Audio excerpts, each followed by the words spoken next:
یہ بات مسلمہ حقیقت ہے کہ مسلمانی کا مطلب اپنے آپ کو اسلام کے حوالے کرنا ہے۔ جو بندہ کلمہ پڑھ کر کہے کہ کچھ میں اپنی مانوں گا اور کچھ اسلام کی مانوں گا، کچھ فلاں مذہب کی مان لوں گا، تو اگر ایسی سوچ رکھے تو اور تو سب کچھ ہو سکتا ہے، مسلمان ہو سکتا نہیں۔ مسلمان وہ ہے جو اپنی خواہشات، اپنے ارادے اور اپنی مرضی، اپنی سوچ فکر سب کچھ اللہ اور اللہ کے رسول کے حوالے کر دیتا ہے، وہی بندہ کامل ایمان والا ہوتا ہے۔ ہمارے معاشرے میں آج کل ہم نے اکثر دیکھا ہے کہ دو طرح کے لوگ، دو طرح کے گروہ عام طور پر پائے جاتے ہیں۔ کچھ افراد ایسے ہیں جو نماز، روزہ، حج، زکوٰۃ، خیرات ان معاملات پر تو بڑی توجہ دیتے ہیں، نماز تہجد بھی ادا کر لیتے ہیں، رات کو شب بیداری بھی کر لیتے ہیں، دن کو اکثر اوقات روزہ بھی رکھ لیتے ہیں، لیکن معاشرے میں ان کے معاملات ایسے ہیں کہ بھائی بھی ان سے تنگ ہے، بیٹا ہے تو وہ بیزار ہے، ہمسایہ ہے تو وہ بیزار ہے، محلے دار ہے تو وہ بیزار ہے، اور وہ حاجی، نمازی، غازی، قاری اپنی جگہ پر مطمئن ہے، لو ہمیں کسی کی کیا پرواہ، ہم خدا کے اور خدا ہمارا ہے۔ صبح و شام اس کی عبادت کرتے ہیں، رات کو شب بیداری کرتے ہیں، دن کو اس کے لیے روزہ رکھتے ہیں، ہمیں کسی کی کیا پرواہ۔ یاد رکھنا، ایسا بندہ بھی کامل مومن ہو سکتا نہیں۔ اور کچھ افراد ہمارے معاشرے میں ایسے ہیں جو رفاع عامہ کے حوالے سے، خدمت خلق کے حوالے سے ان کے گھر میں اپنے کھانے کے لیے کچھ نہیں بچتا، سارا اس کے نام پر وقف کر رہے ہیں، مسکینوں کو کھلا رہے ہیں، غریبوں کو کھلا رہے ہیں، اور لیکن جب نماز کا معاملہ آتا ہے، روزے کا معاملہ آتا ہے، حج کا معاملہ آتا ہے، تو کہتے ہیں بس ہماری مرضی، ہمارا مزاج یہ چاہتا ہے کہ بس یار مخلوق کی خدمت کریں، رب راضی ہو جائے گا۔ تو میں یہ جملہ پھر بولنے لگا ہوں، جو بندہ ایسی سوچ رکھے کہ میں یہ جو کر رہا ہوں نا اصل دین یہ ہے، اور بلکہ میں جملے کو تھوڑا سا اور بڑھا دیتا ہوں، ہمارے معاشرے میں جو عام طور پر لڑائیاں، جھگڑے، باس مباحثہ ہوتا ہے، اس میں بھی یہ بات دیکھنے میں آئی کہ دونوں طرف بات حق پر ہوتی ہے، لیکن ایک کہتا ہے یار تیری بات بھی سچی صحیح، پر میرا دل یہ کہتا ہے، میرا مزاج یہ کہتا ہے، میرا فیصلہ یہ کہتا ہے۔ میں کہتا ہوں اس سے بڑی بدبختی کون سی ہے مسلمان کی کہ شریعت کے سامنے، اللہ رسول کے فرمان کے سامنے وہ کہے جی میری مرضی یا میرا مزاج یا میرا فیصلہ۔ یار اپنی اوقات دیکھ کہ تیرا فیصلہ کیا ہے؟ فیصلہ تو اس کا ہے نا جو نگاہ اٹھائے تو رب کعبہ ہی بدل دے، فیصلہ تو اس کا ہے رب کی ساری مخلوق میں کہ اگر روزہ توڑنے والا آئے اور آ کر کہے حضور روزہ ٹوٹ گیا ہے، حضور فرماتے ہیں ٹھیک ہے، غلام آزاد کر یا مسکینوں کو کھانا کھلا یا روزے رکھ، وہ کہتے ہیں میں کچھ بھی نہیں کر سکتا، فرمایا اچھا کچھ بھی نہیں کر سکتا، چلو روزہ توڑ کے تم آیا ہے، میں کفارہ بھی دے دیتا ہوں اور آنے والی نسلوں تک تیرا ذکر بھی جاری کر دیتا ہوں۔ فیصلہ تو ونو ان کا، ہمارا کیا فیصلہ، ہماری کیا اوقات ہے؟ ہم غلام ہیں، ہم شریعت کے پابند ہیں، جب بھی کوئی موقع، کیسا موقع، چاہے وہ تیرے نفس پر چھری کیوں نہ چلے، اندر ہی اندر تو ذبح کیوں نہ ہو جائے، جب بات آئے نا قرآن کی، بات آئے میرے پاک نبی کے فرمان کی، اس وقت اپنا فیصلہ نہ کر، سر جھکا اور کہہ مولا میں ایسے ہی راضی ہوں جیسے تو راضی اور تیرا محبوب راضی ہے۔ یہ جو کہا جی نہیں بس ہم خدمت خلق کرتے ہیں، یاد رکھنا یہ جملہ میں بار بار توجہ دلوا رہا ہوں، ہمارے ذمہ صرف حقوق اللہ نہیں، یا صرف ہمارے ذمہ حقوق العباد نہیں، ہمارے ذمہ اللہ کا بھی حق ہے، اللہ کے بندوں کا بھی حق ہے۔ جب ہم دونوں کا حق ادا کریں گے تو تب ہم کامل مومن بھی کہلائیں گے اور جنت کے حقدار بھی کہلائیں گے۔ لیکن اس بات میں ایک بات قابل غور ہے جو توجہ والی، میں یہ نہیں کہتا کہ نماز نہ کوئی پڑھے، روزے نہ رکھے، حج نہ کرے، زکاتیں نہ دے، خیراتیں نہ دے، بس وہ حقوق العباد پر توجہ دے دو، بات بن جائے گی۔ بات وہی ہے جو پہلے عرض کر چکا ہوں، لیکن ایک بات ضرور ہے، حقوق اللہ وہ معاملہ ہے بندے کا رب کے ساتھ۔ رب رب ہے، خالق ہے، مالک ہے، ساری قدرتوں کا مالک ہے، طاقت رکھتا ہے، جو چاہے جب چاہے جیسے چاہے وہ کر سکتا ہے، اسے کوئی روک نہیں سکتا، ٹوک نہیں سکتا، اسے کوئی پوچھ نہیں سکتا، اسے کوئی حساب نہیں لے سکتا کہ یا اللہ تو نے یہ کیا کیا، کیوں کیا، کیسے کیا، کسی کی مجال نہیں۔ اس کے سامنے اپنا سر اٹھائے جیسے اس کی مرضی وہ کرے، کیوں کہ اس کا اور بندے کا معاملہ ہے۔ لیکن قانون یہی ہے، قانون یہی ہے کہ اگر بندے سے بندے کا حق مارا گیا، باپ بیٹے کا حق مار رہا ہے تب، یا بیٹا ماں باپ کا حق مار رہا ہے تب، یا بھائی بھائی کا حق مار رہا ہے تب، ہمسایہ ہمسائے کا حق مار رہا ہے تب، جب تک بندہ بندے کو معاف نہیں کرے گا، رب اس بندے کو معاف نہیں کرے گا۔ تو یہ بات دل کی تختی پہ نوٹ کرو، اللہ کا بھی حق ادا کرنا ہے، اللہ کے بندوں کا بھی حق ادا کرنا ہے۔ اور جو صرف ایک یک طرفہ حقوق ادا کر رہے شریعت کی نظروں میں، قرآن و حدیث کی نظروں میں، وہ دونوں بیمار ہیں۔ وہ دونوں کیا ہیں؟ بیمار، مریض ہے۔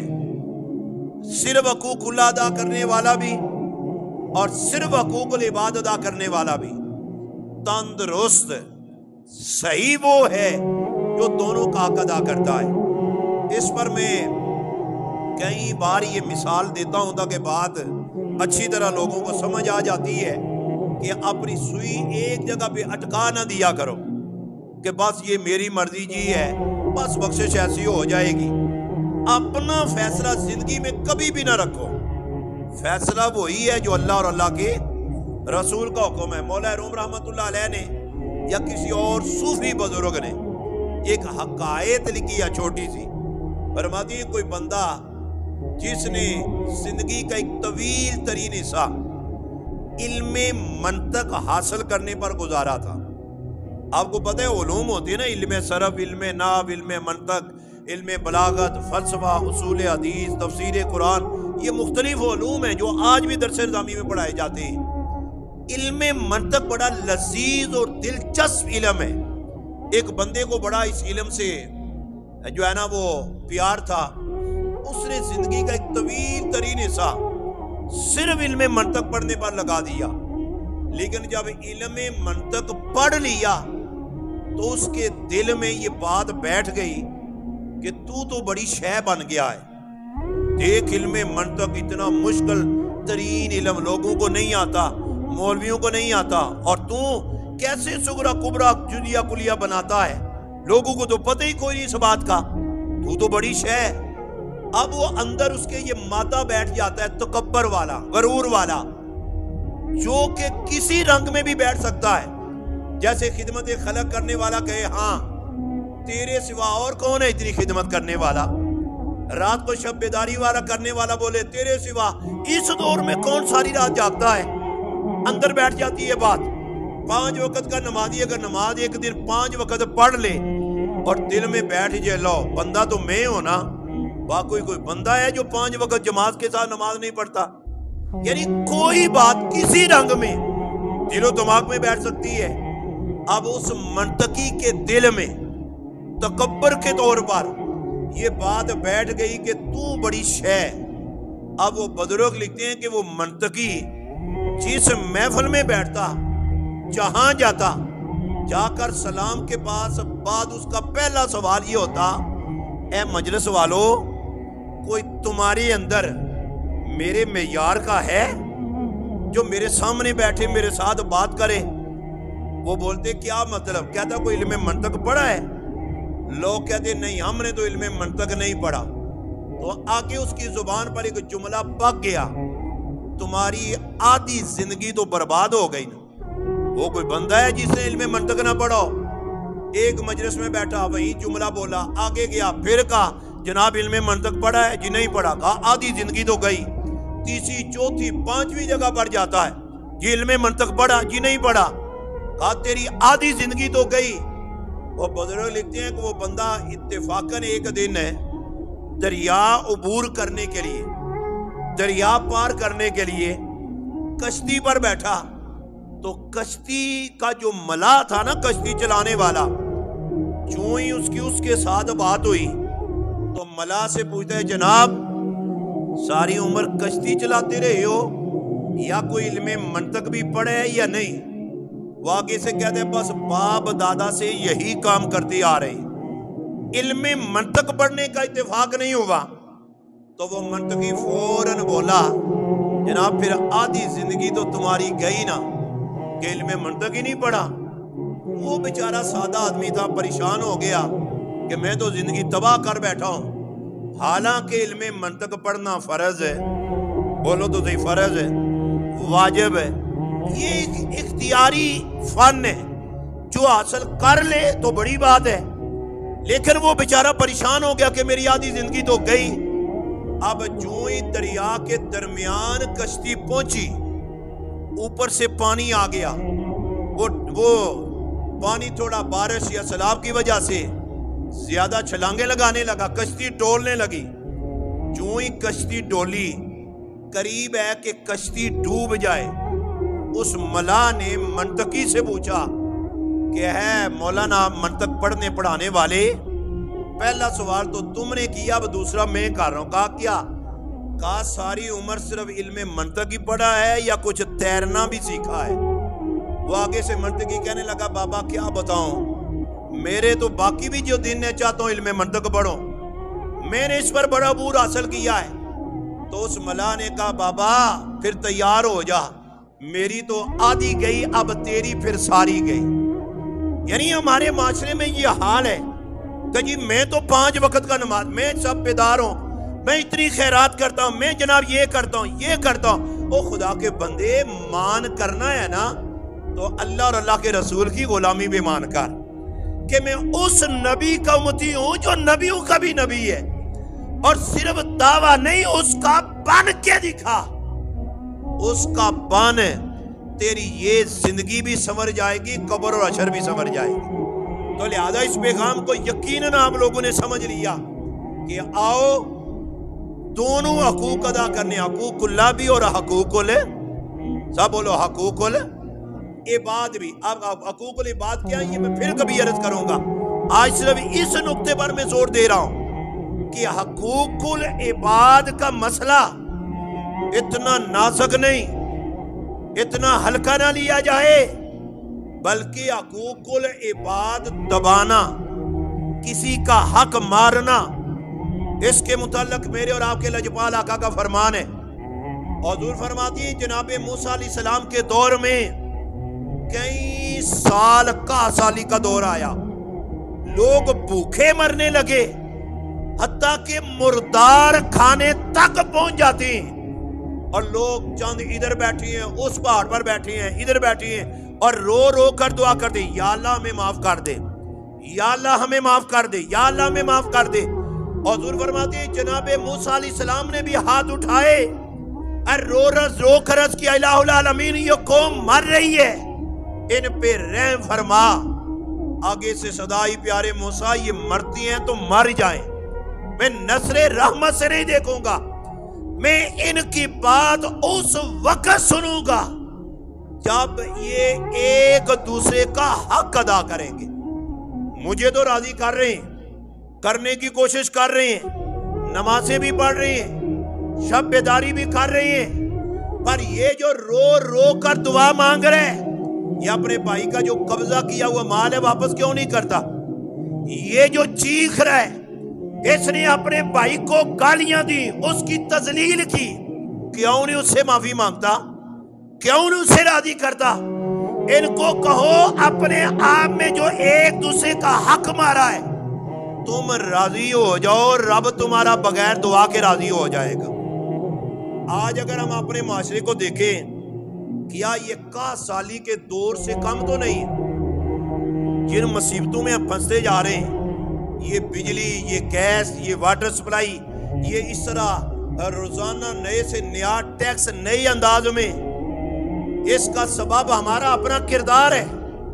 بھائی ڈائریکٹر چھت سے اوپر سے پتھر حضور کی امت پر نہیں برسنے۔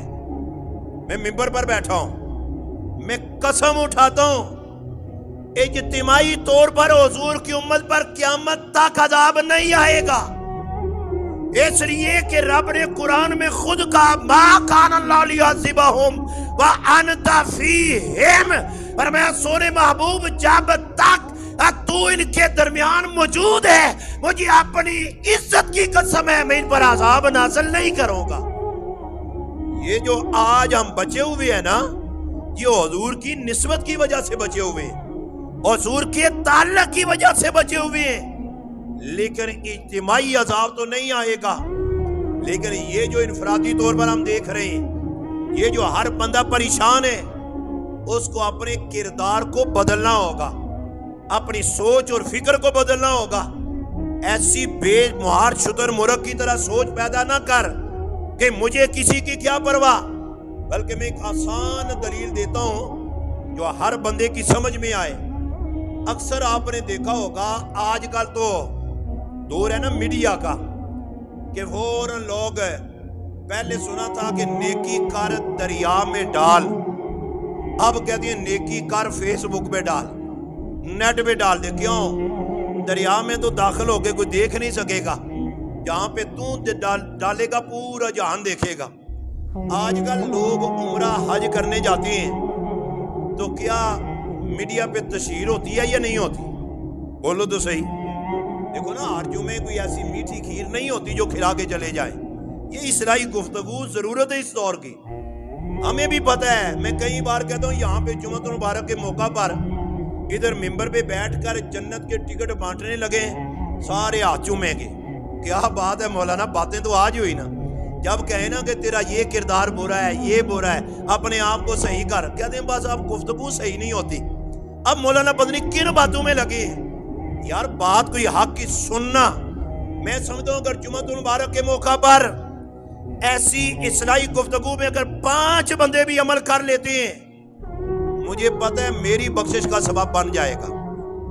اب دیکھو بات جو میں عرض کرنے لگا ہوں، آج کل تو فیس بک پر ڈالتے ہیں، آج سے 20 یا 30 سال پیچھے جائیں، جو بندہ حج پہ جاتا یا عمرہ کرنے جاتا، آپ کو پتہ ہے وہ پورے محلے میں اور پوری بلادری میں ہر گھر جا کر دروازہ کھٹکھٹاتا اور جا کر ہاتھ جوڑتا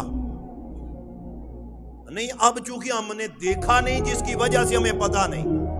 اب صوفیاء سے پوچھو، یہ بڑے لوگوں سے پوچھو، اگر 20 سال کی ناراضگی ہوتی، بلکہ ہم نے ایسے لوگوں کو بھی سنا ہے کہ باپ کا قاتل ہے، پر سنا نا جب میرا ویزا لگ گیا ہے کہتے ہیں یار باپ کا قاتل ہی صحیح، یا اتنا لیکن ناراض ہے نا، جا کر میں ہی معافی مانگ کر راضی کر لوں۔ اس کی وجہ پتہ کیا ہوتی؟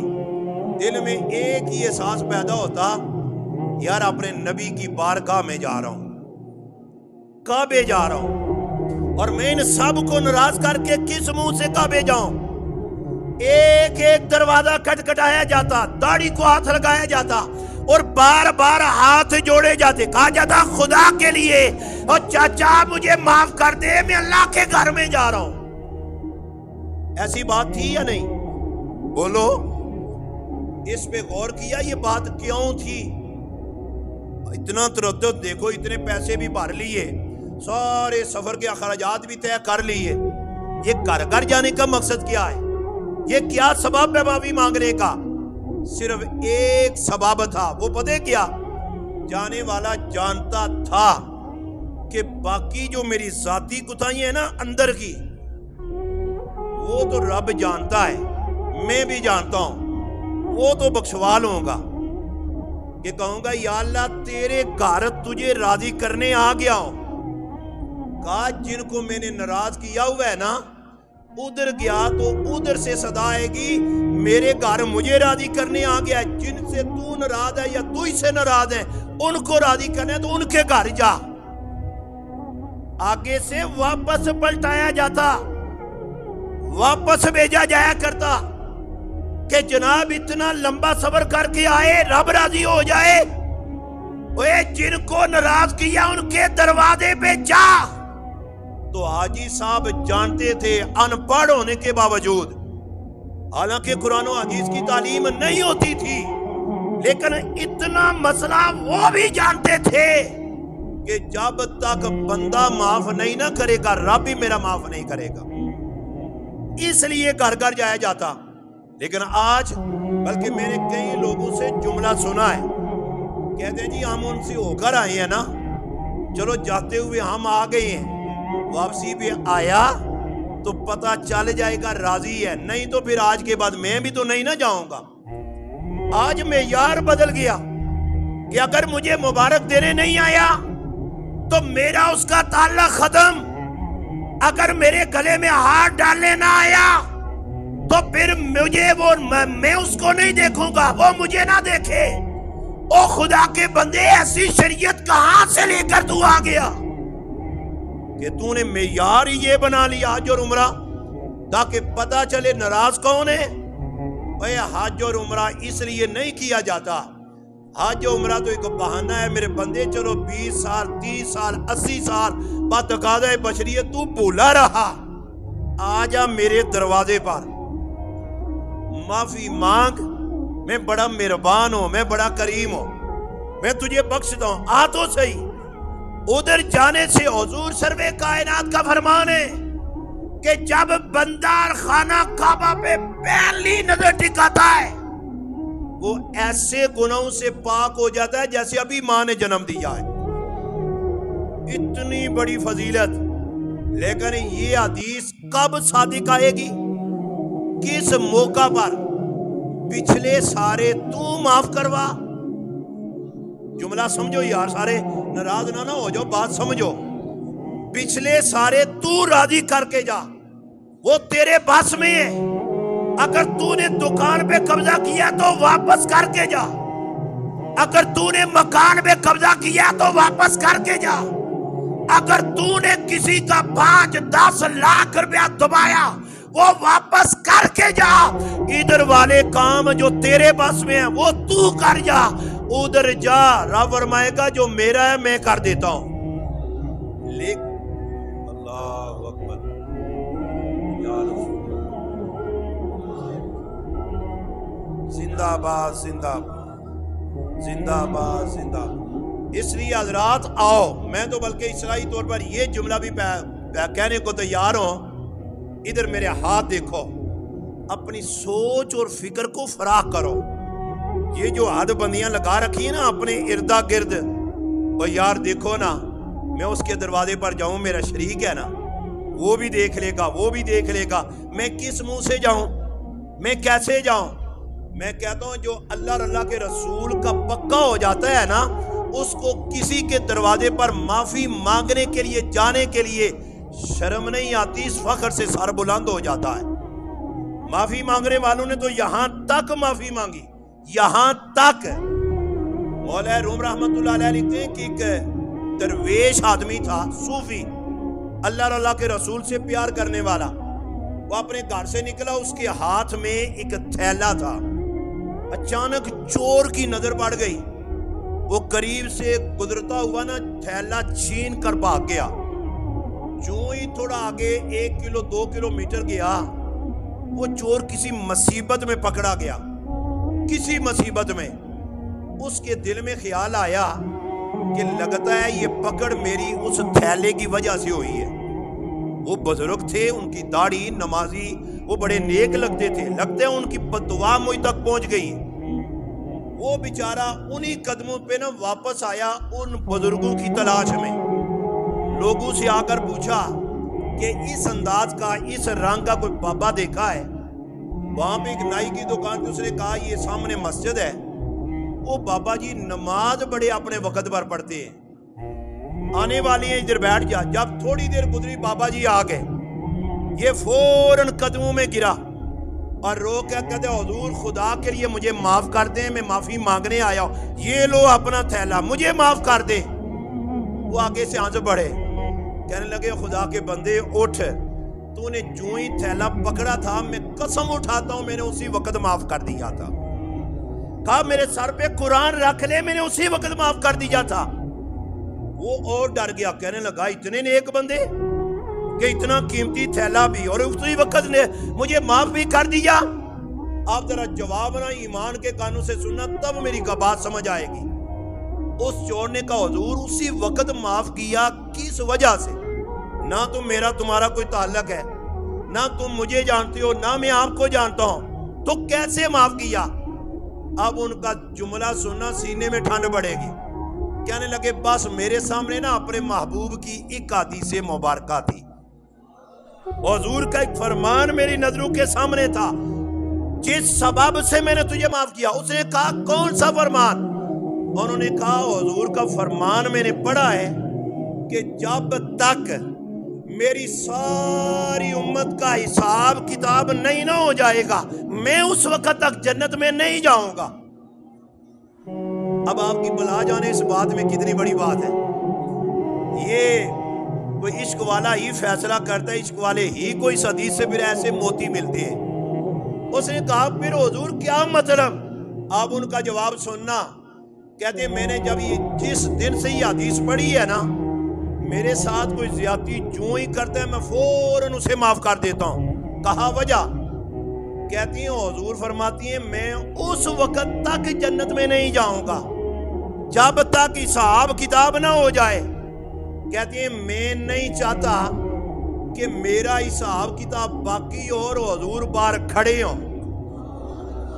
نہیں, جن کو سمجھ آئیے زور سے بولے سبحان اللہ. کہا میں نہیں چاہتا کہ حساب کتاب میری وجہ سے جاری ہو اور حضور باہر کھڑی ہو. میں چاہتا ہوں کہ جو میرے ذمہ میں سارا ختم کروں کہ قیامت والے دن جتنی جلدی ہو سکے میری آقا آگے آگے جائیں, ہم حضور کے پیچھے پیچھے جائیں. اللہ